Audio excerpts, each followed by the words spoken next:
Happy Oh, hey, New Year! Janis. Happy New Year. 2024 is here. How you doing? I'm good. How are you today? I'm doing great. And everybody must be wondering why we are doing this video on New Year's Day. And why don't you go ahead and tell them, Janis, what happened? Well, because after I do shows, my mind's still going. And I remembered I had two photographs that I hadn't included in the New Year's one. And I think they're very important photographs. And they're probably the last photographs ever taken of this person that Pat and Annie didn't take. So, yeah, let me tell a story first and lead up to this. Yeah, we're going to show your pictures first, right? Yeah. Okay, go ahead. In December 1979, my dad had decided it was time for the whole family to take a vacation together, and we'd never done that. And my mom had died in January 78, and we were together for her memorial service, and that's when he realized he needed to do something about it. So he and his girlfriend at the time, Kay Gonsolin, worked on saving money and booked and planned this whole trip for my brother, his wife, Doreen Doe, myself, my sister and her husband, Fernando, and Dad and Kay to all go to Australia for Christmas in 1979. Now, I hadn't been to Australia since I'd left 13 years prior. So this was a big deal to me. And instead of taking the usual 3-week leave allowed, I petitioned for a 4-week leave so I could do 4 weeks in Australia. And that, of course, was approved. So the Commodore, L. Ron Hubbard, was living in Hemet in an apartment building that we referred to as X. And I would go there a week at a time and stay there, and do my messenger duty and then go back to the Gold Base. And, I did that for about a year that we were at the Gold Base in Hemet. Anyway, so I went and I said goodbye to Hubbard and told him I was going on a leave. I'll be gone for Christmas and New Year's, and I'd see him when I got back in January. And off we go to Australia. And I hadn't seen my grandmother in 13 years. So here's a picture of all of us together. My grandmother down on the left there, that's my dad's mom, and my cousin Tanya in her lap. And then in the back row is Fernando, my sister's husband. They had actually just been married. You're from the light. They're on the left-hand side. Yeah. But Fernando and Terry had only been married a few months at this time. And next to them is Rick and Jennifer. Rick is my cousin, and he'd been married to Jennifer. And then his sister is next to him. That's Annie Gillham. And then with the dragon shirt, that's my brother Peter with Doreen. And then Kay Gonsolin. And then in the creamish dress, that was my Aunt Daphne. She was the mother of Tanya on my grandmother's lap, and Sheridan, who's sitting in my Uncle Tom's lap. Sheridan's in the yellow shirt. And I'd never met Tanya and Sheridan before. They weren't even born when I left Australia. And then that's me there in the white shirt with the blue and white stripes, and my Uncle John sitting down too. So that was my dad's older brother and his younger brother. So it was great to get with all the family that I hadn't seen in more than 13 years because they all lived in Brisbane and I lived in Melbourne. But my grandmother did fly down to Melbourne when we were leaving in 1966 and stayed with us for a couple of weeks. So anyway, it was a very nice vacation to see the family and meet family members. So I spent 4 weeks there. We went and visited other old friends who we hadn't seen forever, of course. And here's another picture of, we called it the Gillham gang after the Ned Kelly gang. So this is the Gillham gang where we'd go horse riding. We went horse riding in Melbourne. We went horse riding in Sydney. We went horse riding in Brisbane. It's in the Gillham blood to have horses and ride horses and train horses. So we did that wherever we went. Why don't you choose it? Who's on the horses, left to right? From the left to right, that's Doreen on the left. There's me in the red shirt, my sister next to me, and then Kay, my dad, and then Fernando. This picture had to have been taken by my brother. He was also on a horse, because I remember distinctly when we were galloping through some fields, his stirrup broke and he nearly came out, but luckily he didn't come off the horse. So otherwise that would have been a disaster. So we always have fun as the Gillham gang. Now, this is before you were married to Paul, right? Yeah, I was actually writing letters to Paul during this time. So I had met Paul, but we were kind of just writing letters. But we always, wherever we went, I always had the bachelor pad, because Terry and Fernando were married. Everyone else was married. I was like the fifth wheel. And there she is now, course, the fifth wheel.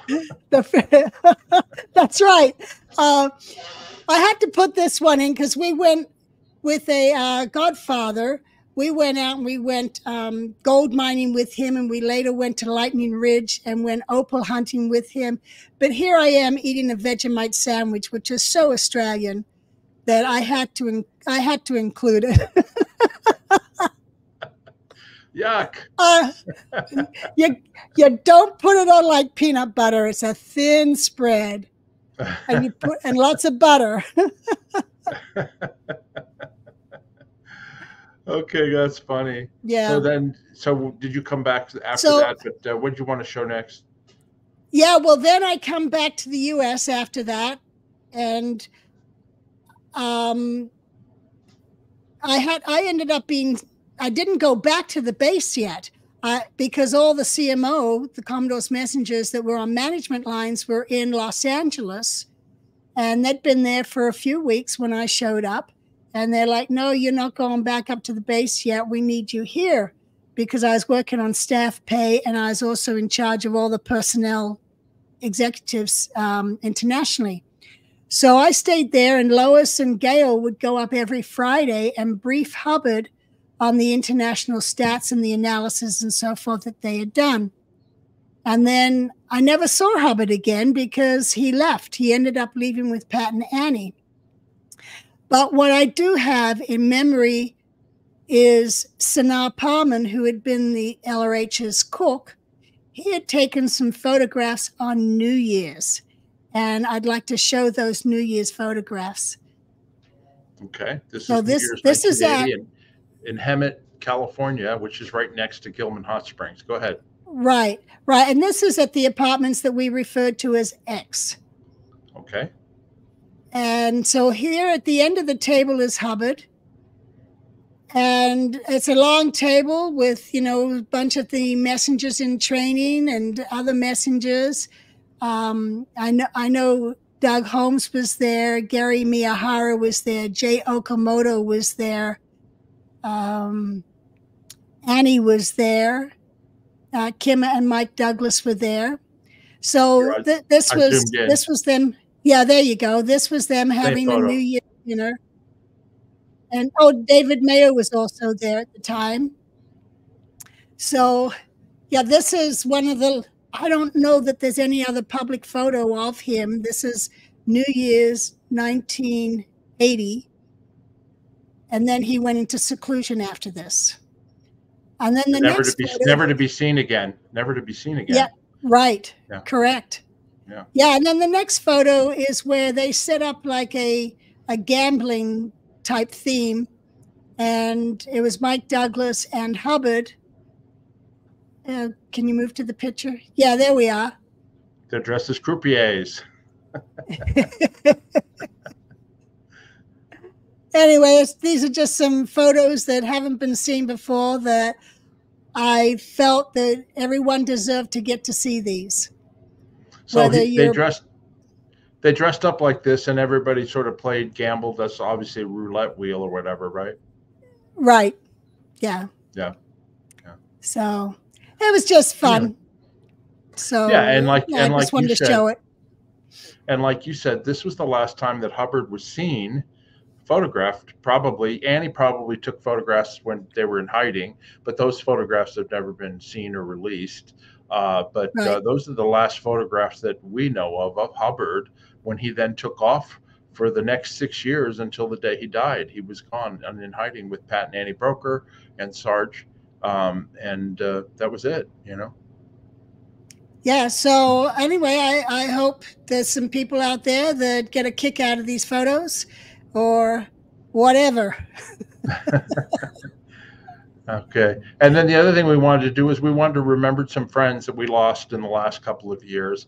And so we're going to show some photographs of these people sort of in memoriam. And so we'll go ahead and get started with these. And that is Gene Detcheff there with his wife, Cheryl, right, Janis?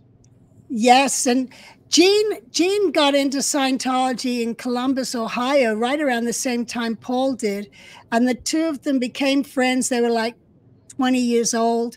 They joined the Sea Org together. They drove down to Clearwater together. And they married Cheryl and I within a week of each other. And they even blew Scientology, blew the Sea Org within a month of Paul and I leaving. They followed, and then they lived in Vegas with us for about 10 years. And even after they left and moved to Washington, Paul and I would visit them. They'd come visit us.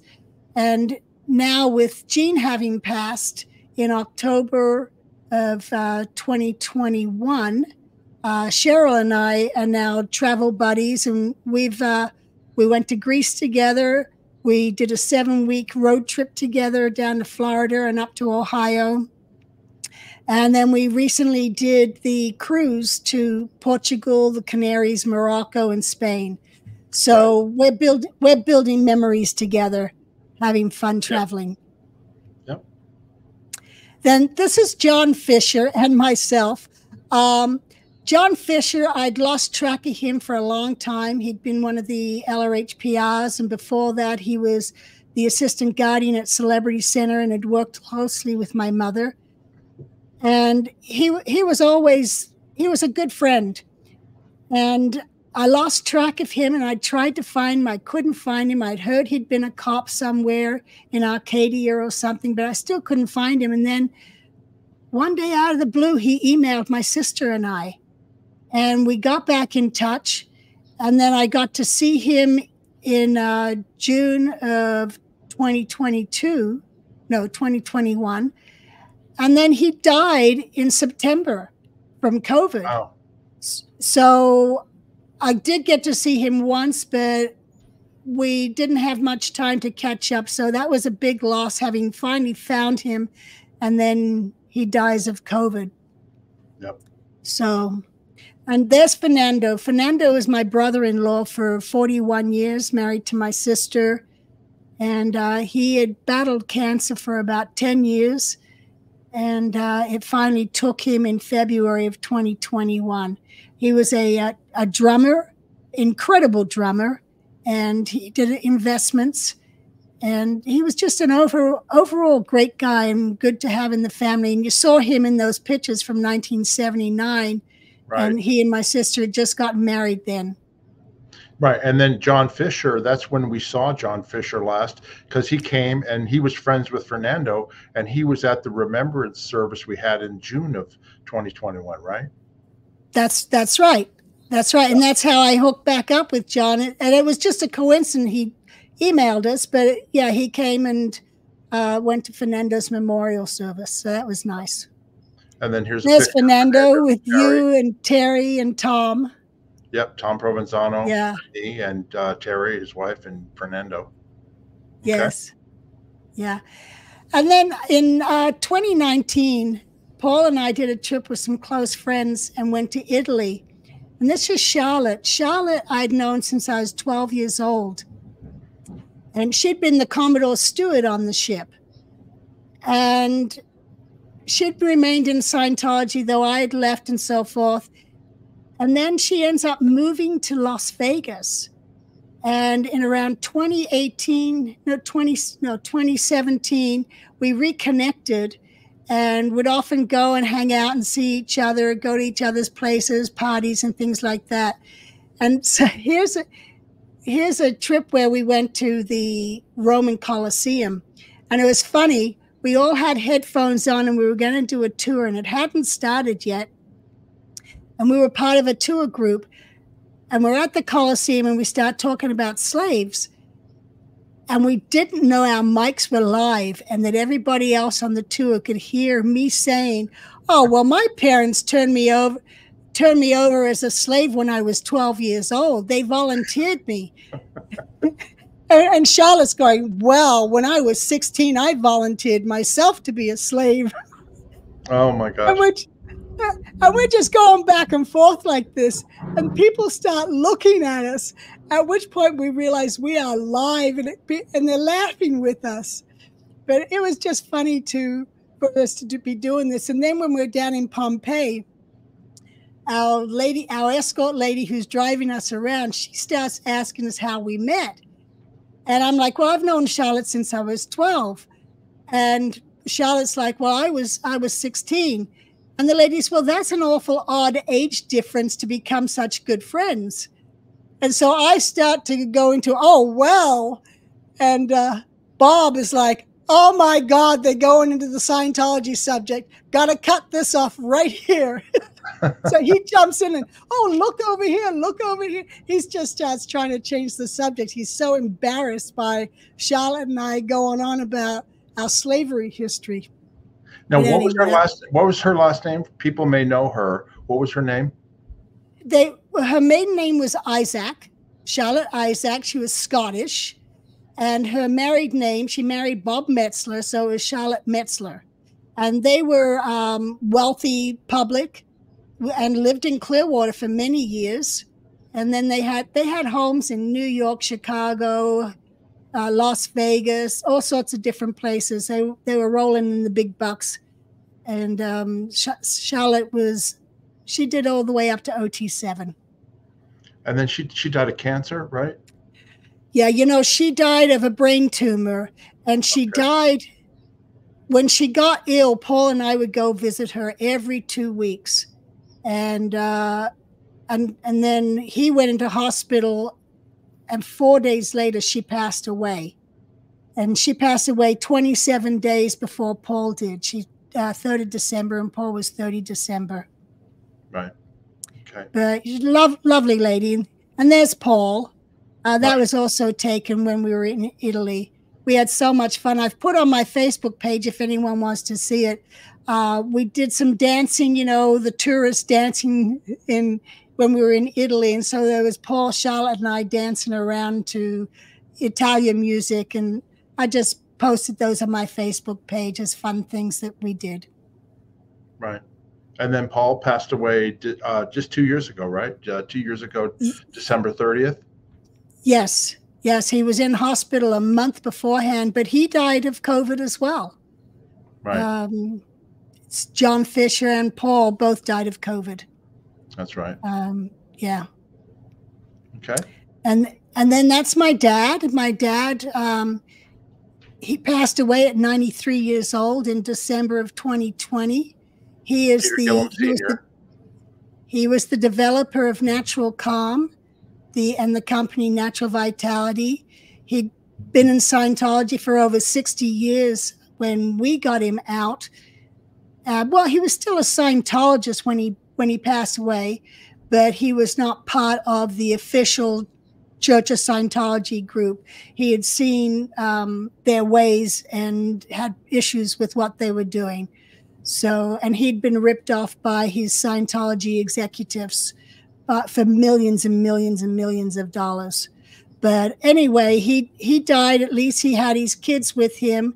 He'd been with us for maybe about 7 to 10 years or something by the time he passed away.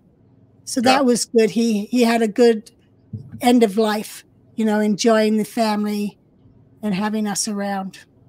Right. And then you use him as an example of people stay in touch with your family, because you never know if they're disconnected from you. You never know when you can get them back, because he was actually sent to handle you and Peter and Terry to not speak out. And then you guys turned the tables on him and got him out, correct? That's correct. And even while he was in, though he told us he wouldn't be able to communicate with us, I still sent him photographs of the kids and wrote him letters and sent him birthday cards. And even if I didn't get a reply, I still just kept doing that until one day I get a phone call, and it was my birthday, and he was calling me to wish me happy birthday. And I hadn't talked to him in like 5 years when he did that. And I said, how did you remember my birthday? You never remembered any of the other years. And it was because I'd sent him a calendar with everybody's birthdays on it, and it was on his calendar. That's right. So you never know. It's worthwhile to stay in touch, even if they've disconnected from you. You never know. Right. And even if they think they want to leave, if they know they've been getting those letters from you, they know they have a safe place to go. Right. That's right. Well, anyway, yes. We want to say we wanted to share these photos with you here on New Year's Day, and we hope you enjoyed them. We want to wish everybody a happy 2024. But in the meantime, also, if you like our information, our stories, please subscribe to our channel. Hit that subscribe button. Rock slam that like button, like Janis likes to say. And then if you've got any questions or comments on anything we've got, please write the comments, questions down below. And yes, Janis, go ahead. I would like to make the year 2024 the year of connection. Yeah, that's a good point. That would be great. More connection. So we'll work towards that. Communication. Yes, that's a good point. And then the other thing I would like, if you'd like to donate to our channel, you can buy us a coffee. Just go down in the description. There's a link down in the description of the video. You click on it and you can buy us a coffee. We always appreciate any donations. It helps keep the channel going, and we would like to thank everybody who has contributed to us.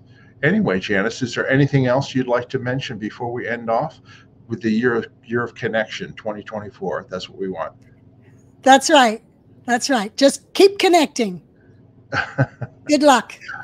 Okay, everybody. Well, you have a great January. Have a great 2024, and we'll see you soon. We've got plenty of videos coming up. And until the next time, we want to say bye-bye. Bye.